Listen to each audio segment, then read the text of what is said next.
Welcome to this YouTube documentary. Today, we dive into the incredible life of Abraham Lincoln, one of America's greatest leaders. This story is told in simple English to help you improve your language skills while learning history. We'll follow Lincoln's journey through 5 chapters, each filled with unique events, suspense, and surprising twists. Imagine a boy born in a tiny log cabin who rises to save a nation, but with dangers, secrets, and heart-pounding moments along the way. Let's begin. Chapter 1. The Humble Beginnings in the Wilderness. In the cold winter of 1809, deep in the forests of Kentucky, a baby boy was born in a small log cabin with dirt floors and no windows. His name was Abraham Lincoln, but everyone called him Abe.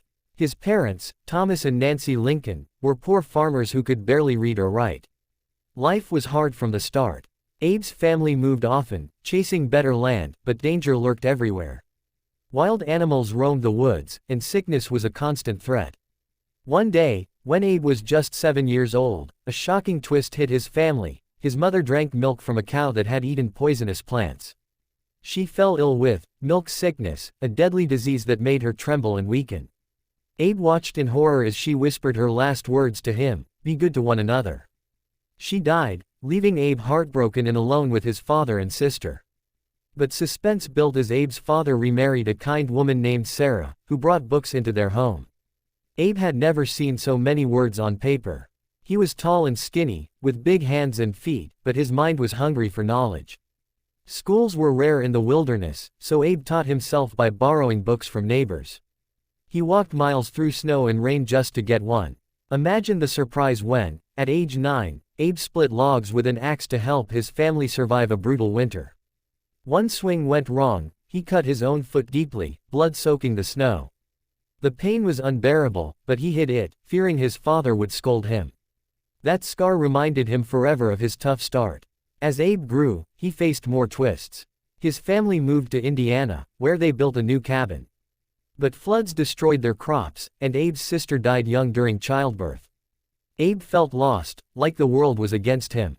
He started working odd jobs. Chopping wood, building fences, even wrestling local boys for fun. One time, a big bully challenged him to a fight. Abe, now over 6 feet tall, grabbed the man and tossed him like a sack of potatoes. The crowd cheered, but Abe didn't boast, he just walked away, teaching everyone about quiet strength.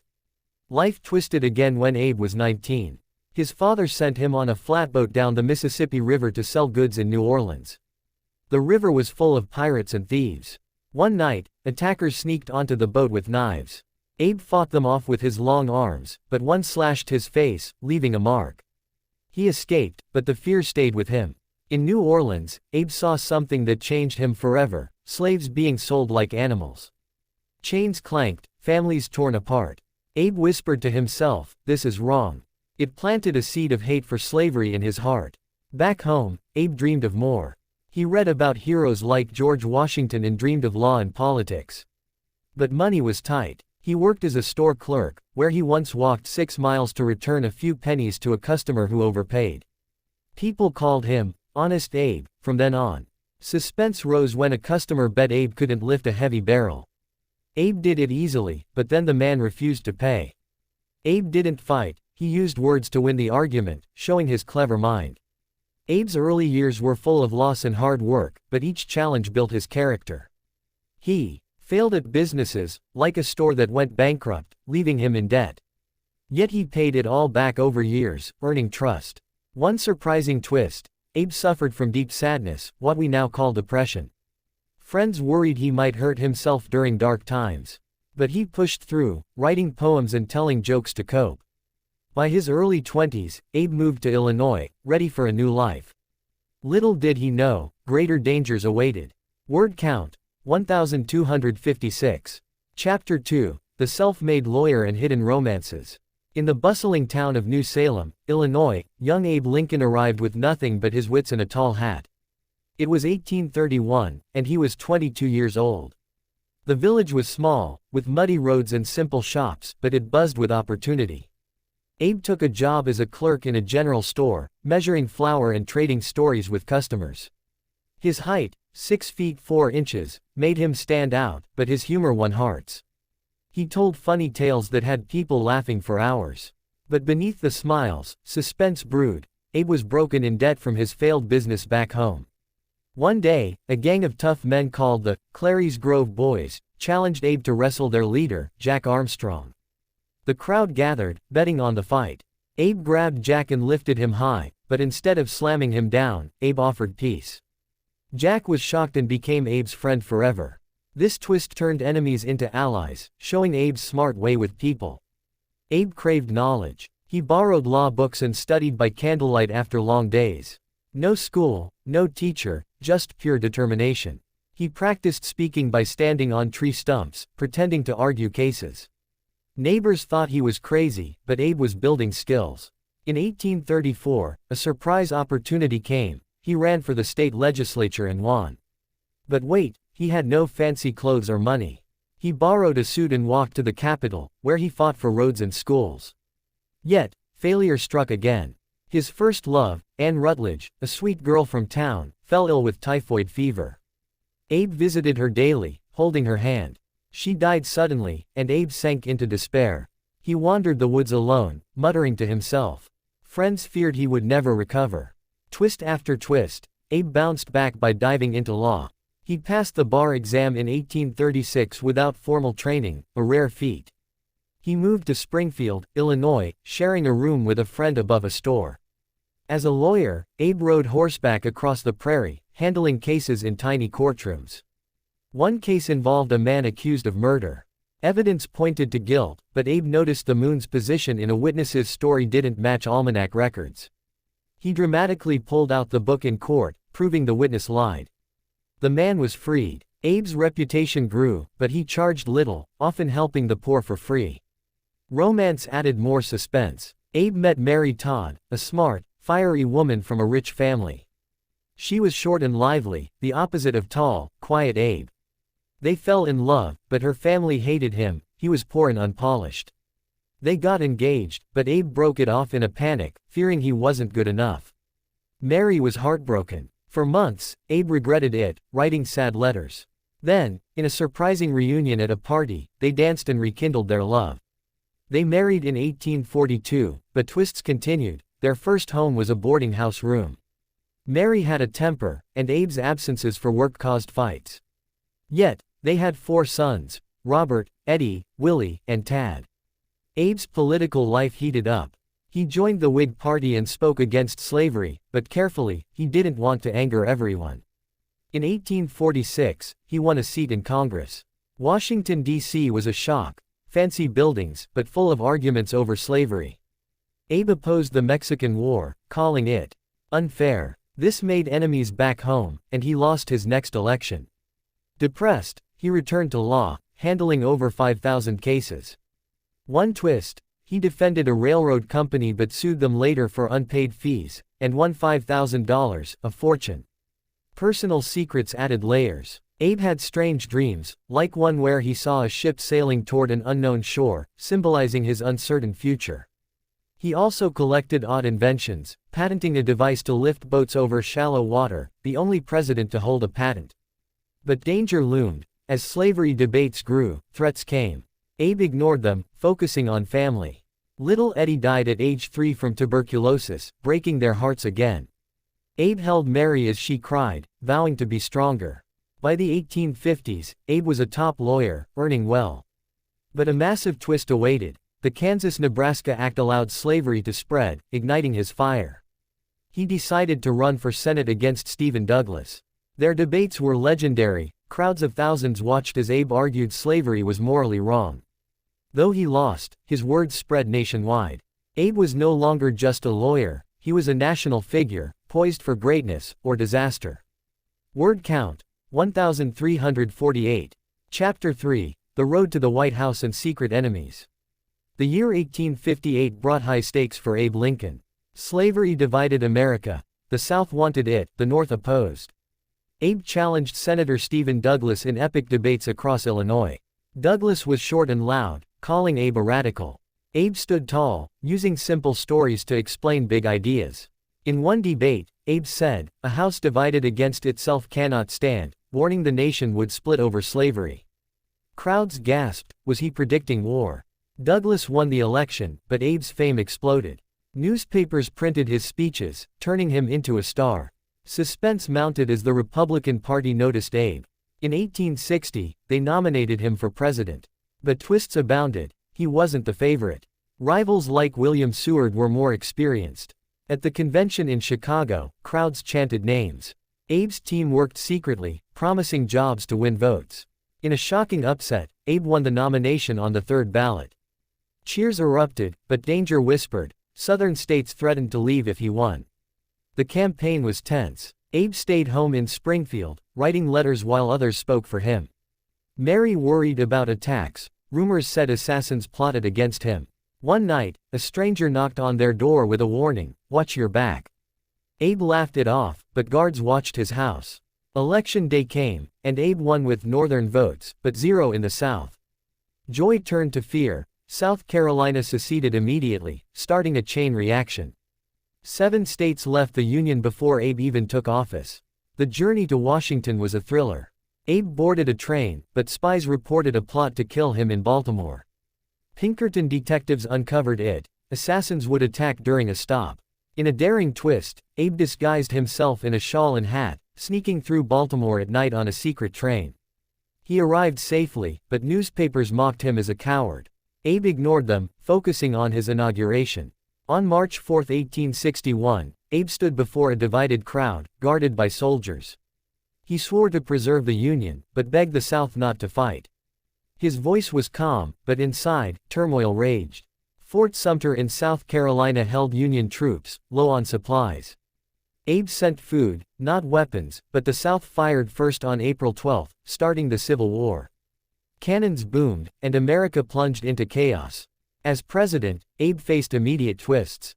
Generals disobeyed, and early battles were losses. He paced the White House at night, reading telegrams by lamplight. Mary decorated lavishly, but scandals hit. She overspent, and critics called her wasteful. Worse, their son Willie died of fever in 1862. Abe wept alone in the boys' room, questioning everything. To cope, he visited soldiers in hospitals, telling jokes to cheer them. Abe's decisions added suspense. He suspended habeas corpus, allowing arrests without trial to stop spies. Critics jailed him for it, calling him a tyrant. But a bigger twist, Abe planned to free slaves. Advisors said wait, but in 1862, after a Union win at Antietam, he issued the Emancipation Proclamation. It freed slaves in rebel states starting January 1, 1863. The world watched. Would it work? Slaves rejoiced, but the South fought harder. Personal enemies grew. Confederate spies lurked in Washington. One plot involved poisoning Abe's food, but it failed. Abe dreamed of his own death, seeing a corpse in the White House, hearing cries. He told Mary, who begged him to be careful. Yet Abe pushed on, replacing bad generals with Ulysses S. Grant, a tough fighter. Elections in 1864 were nail-biting. Many wanted peace without ending slavery. Abe feared losing, but a twist came. Atlanta fell to Union forces, boosting support. He won re-election easily. In his second inaugural speech, he called for healing, with malice toward none, with charity for all. But war raged on, with bloody battles like Gettysburg, where 50,000 died. Abe visited the field, delivering his famous address, 77 years ago. It was short but powerful, honoring the dead. As victory neared, Abe met escaped slaves who thanked him. One knelt, but Abe said, "Don't kneel to me, kneel to God." His kindness shone, but shadows loomed. Little did he know, a final, deadly twist waited in the theater. Word count, 1287. Chapter 4, The Heart of the Civil War and Unexpected Alliances. Deep in the Civil War's fury, President Lincoln steered a nation on the brink. It was 1863, and battles raged from Virginia to Mississippi. Union soldiers were tired, deserting in droves. Abe faced a crisis. He needed more troops. In a bold twist, he started the draft, forcing men to join the army. Riots exploded in New York, where poor workers burned buildings and attacked black people, blaming them for the war. Hundreds died before troops restored order. Abe was shocked but stood firm, saying equality was worth the fight. Generals brought more suspense. George McClellan, once a favorite, moved too slowly. Abe fired him, then others. Finally, he picked Grant, a rumpled man with a drinking rumor. Critics howled, but Abe trusted him. He fights. Grant's strategy was brutal, attack non-stop. At the Wilderness Battle, thousands fell in flames as woods caught fire. Abe read reports, his face lined with worry. He telegraphed Grant, "Hold on with a bulldog grip." A surprising alliance formed with Frederick Douglass, an escaped slave and speaker. Douglass visited the White House, pushing Abe to arm black men. At first, Abe hesitated, would whites accept it? But in a twist, he agreed. Over 180,000 black soldiers joined, turning the tide. One regiment charged a fort, suffering heavy losses but earning respect. Abe met them, saluting their bravery. Family life added heartache. Mary held seances to contact dead sons, believing in spirits. Abe attended once, but skeptically. Tad, their youngest, roamed the White House with goats and pranks, bringing joy. But dangers persisted. A carriage accident nearly killed Abe when the driver was thrown off. Sabotage. He escaped unhurt. War twists intensified. In 1864, Confederate raiders attacked near Washington. Abe stood on fort walls, bullets whizzing by. A soldier yelled, "Get down, you fool." It was future Justice Oliver Wendell Holmes. Abe laughed but ducked. Another plot. Confederates tried to spread yellow fever in the North using infected cloves. Abe laughed but ducked. Another plot. Confederates tried to spread yellow fever in the North using infected cloves. It failed, but fear spread. Abe's health declined, he lost weight, had headaches. Doctors worried, but he worked endlessly. One night, he dreamed of sailing a ship through storms, nearing shore. It symbolized hope. Victory came slowly. Sherman marched through Georgia, burning plantations. Slaves followed, calling him Moses. But a dark twist. Abe considered letting the South keep slavery for peace. Advisors gasped, no. He rejected it, pushing the 13th Amendment to end slavery forever. Congress debated fiercely. Abe lobbied secretly, offering jobs to sway votes. In January 1865, it passed. Church bells rang, crowds sang. Abe smiled wearily. As the war ended, Abe met Grant at City Point. They planned surrender terms, generous, no revenge. On April 9, Lee surrendered at Appomattox. Joy swept the North, but Abe warned, rebuild kindly. He visited Richmond, former Confederate capital. Freed slaves touched his coat, calling him savior. A white woman spat, but Abe ignored her. Personal reflection hit. Abe confided to friends about his poor childhood, crediting it for his empathy. He planned post-war life, travel, law again. But suspense peaked. Actor John Wilkes Booth, a Confederate sympathizer, hated Abe for freeing slaves. Booth plotted with accomplices, targeting Abe, the vice president, and secretary of state. Whispers reached authorities, but not in time. On April 14, 1865, Abe and Mary went to Ford's Theater for a play. He felt uneasy but went for relaxation. Guards were lax. Booth sneaked in, knowing the building well. During a funny line, laughter roared, perfect cover. Booth shot Abe in the head from behind. Chaos erupted. Booth jumped to the stage, breaking his leg, shouting, "Sic semper tyrannis, thus always to tyrants." He escaped into the night. Abe was carried across the street to a boarding house. Doctors probed the wound, no hope. Mary sobbed, Tad was kept away. Cabinet members gathered as Abe breathed his last at 7:22 a.m. on April 15. The nation mourned, but Booth was hunted down and killed. The war's end twisted into tragedy. Word count, 1,214. Chapter 5, The Enduring Legacy and Forgotten Secrets. After Abraham Lincoln's assassination, America stood stunned. His body lay in state, viewed by thousands. A funeral train carried him home to Springfield, stopping in cities where crowds wept. It took 12 days, symbolizing a nation's grief. But twists emerged. Booth's diary revealed a larger conspiracy, possibly involving Confederate leaders. Investigations uncovered plots, but many questions lingered. Was the government involved? Secrets buried deep. Lincoln's legacy began unfolding. The 13th Amendment was ratified, ending slavery. Grant became president, enforcing Reconstruction to rebuild the South and protect freed slaves.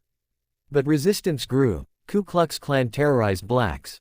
Lincoln's dream of equality faced backlash, yet his words inspired future fights.